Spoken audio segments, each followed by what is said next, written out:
Iran Israel যুদ্ধ প্রসঙ্গ। প্রথমবারের মতো দিনের আলোয় ইসরায়েলে হামলা চালিয়েছে ইরান। ইরানের পারমাণবিক স্থাপনায় যুক্তরাষ্ট্র ও ইসরায়েলের করা হামলা অনর্থক মন্তব্য করে শেষ পর্যন্ত দেশটির পাশে থাকার ঘোষণা দিয়েছেন রাশিয়ার প্রেসিডেন্ট ভ্লাদিমির পুতিন।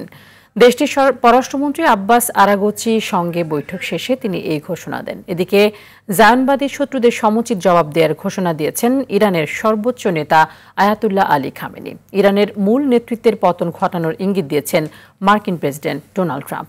ইমতিয়াজ আহমেদের রিপোর্ট। যুদ্ধের দামামার মধ্যে এতদিন রাতে ক্ষেপণাস্ত্র হামলা চালিয়ে জবাব দিয়ে আসলেও এবারই প্রথম দিনের আলোয় ইসরায়েলে হামলা চালালো ইরান। ইরানের ক্ষেপণাস্ত্র হামলায় বিদ্যুৎ বিচ্ছিন্ন হয়ে যায় দক্ষিণ ইসরায়েল। এদিকে ইরানের কোম অঞ্চলে পাল্টা হামলা চালায় ইসরায়েল। এতে ইরানের ফোর্দো পারমাণবিক স্থাপনা যাতায়াতের পথ বন্ধ হয়ে যায়। যুক্তরাষ্ট্রের হামলার একদিন পর ইরানের এই পারমাণবিক স্থাপনায় ফের হামলা চালালো জায়নবাদীরা।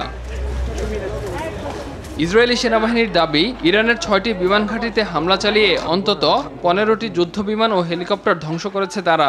ইরানের আকাশ প্রতিরক্ষা সক্ষমতা দুর্বল করার জন্য হামলা করা হয় রানওয়ে ও ভূগর্ভস্থ হ্যাঙ্গারে।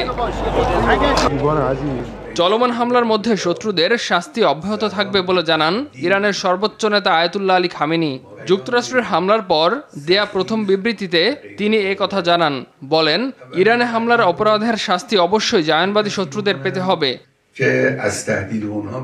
অন্যদিকে আন্তর্জাতিক আইন লঙ্ঘন করে ইরানের পারমাণবিক কেন্দ্রগুলোতে হামলার পর ইরানের সরকার পরিবর্তনে নিজের ইচ্ছার কথা জানান মার্কিন প্রেসিডেন্ট।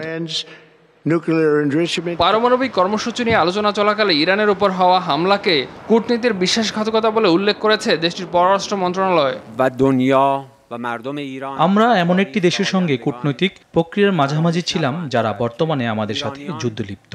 আলোচনা শুরুর 2 দিন আগে তারা আমাদের উপর সামরিক আক্রমণ চালায়। ইরানের বর্তমান এবং ভবিষ্যৎ প্রজন্ম বিষয়টি ভুলে যাবে না। এদিকে ইরানে হামলার তীব্র নিন্দা জানিয়েছেন রাশিয়ার প্রেসিডেন্ট ভ্লাদিমির পুতিন। ইরানের উপর জায়নবাদীদের এই হামলাকে অনর্থক উল্লেখ করে ইরানিদের শেষ পর্যন্ত সহায়তা করে যাওয়ার আশ্বাস দেন president Putin. Imtiaz Ahmed, RTV।